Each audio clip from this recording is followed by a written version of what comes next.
Find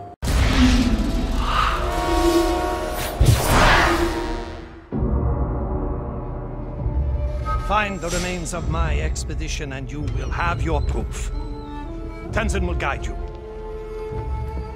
One of the advantages of having actors who do both the voice and the physical performance on the stage is that you get this unique energy when actors interact with each other that you just don't get when you record everybody separately in a sound booth.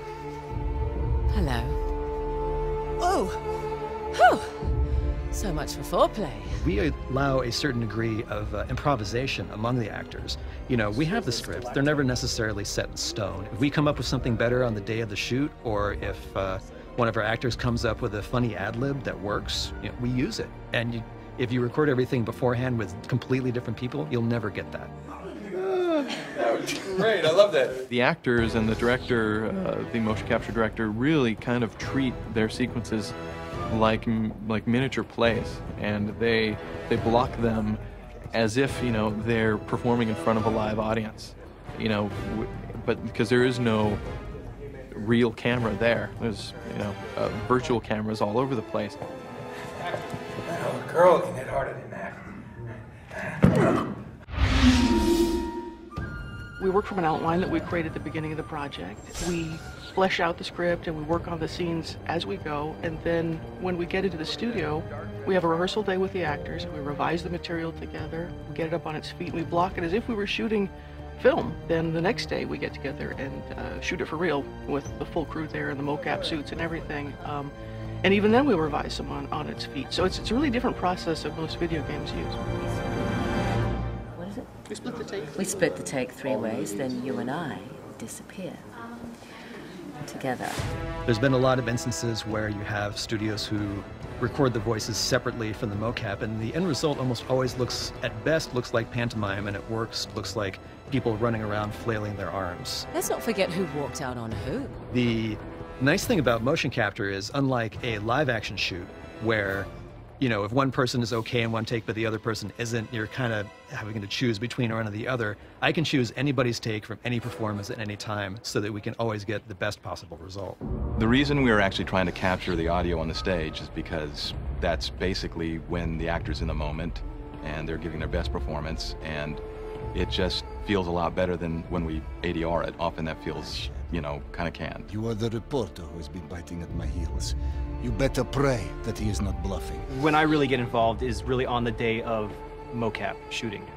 So I'm there on the stage as we're recording the scenes, shooting the scenes with the actors, and I'm listening for continuity between takes. I'm listening for the right emotional tone between the actors. I'm listening for noise. I'm listening for all kinds of pollution in the sound. And we do a bunch of takes. I'm paying attention to it from sort of the holistic overview of how the performance fits into the larger story, into the script as a whole. I'm listening for the writing, whether it's working, whether what's on the page is coming out on the stage. I place the cameras where I think I'm going to get the best, most effective performances out of everybody, best establishing shots, best close-ups. And when the scene calls for it, especially in the more action-oriented scenes, we always try to add a bit of a handheld feel to the whole thing as well. Once Josh has decided which takes and which masters and all the time codes of the motion capture that he's going to order, I'll stitch it together. You know, he gives me the leeway to make the timing feel good. It feels energetic. Then I go through all of the takes that we've recorded on the stage, not just the ones that we've selected. I'll make my best cut out of all that dialogue. Now, come on, I'm through playing the hero. Your adversary will not give up so easily.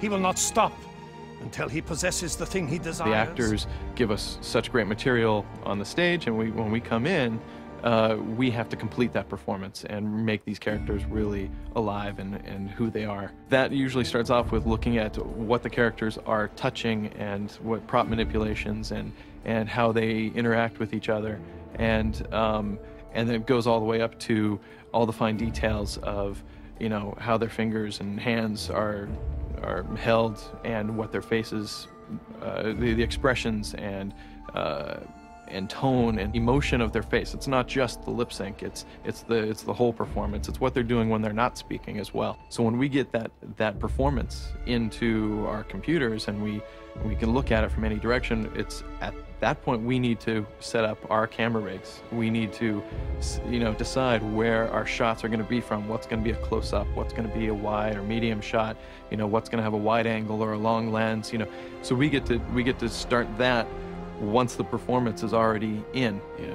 We like to do a lighting study, what we call a lighting study, and look at the action, look at the location, understand the story point, really look at the subtle motion, the interaction of the characters, try to pick, some real, hero frames, some key points, some key frames in that story point, in those scenes, and really light those to really bring the action to life. We start to move lights around in real time in the game, so we can, grab a hold of the sunlight and move it around and see, oh yeah, that angle of lighting really works nice on the character, and it really brings out the right emotion, so we get the right angle, marry that with the right color, now we've got a compelling shot developing. My relationship with Flynn is strictly professional. Really? Mostly professional. Oh.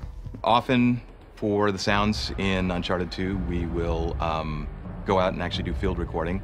We've done that with a lot of the environment stuff. We also, record a whole lot of Foley as well. So, because we have all the characters that we have to cover, and their movesets are really, pretty extensive.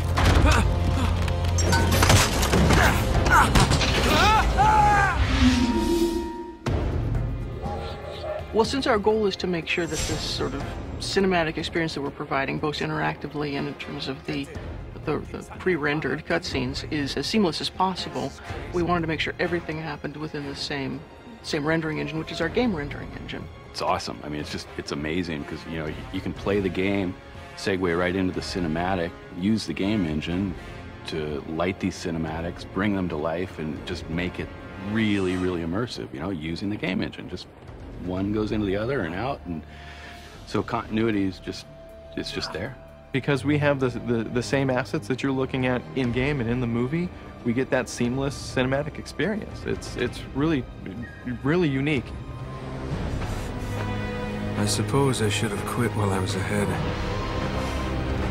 It's not just about the visceral thrill of what you're doing, it's about the emotional and the visceral thrill, and that's where having it be a character-driven story is so important. And it's great fun for the player to experience, and I look forward to it. It's a lot of fun.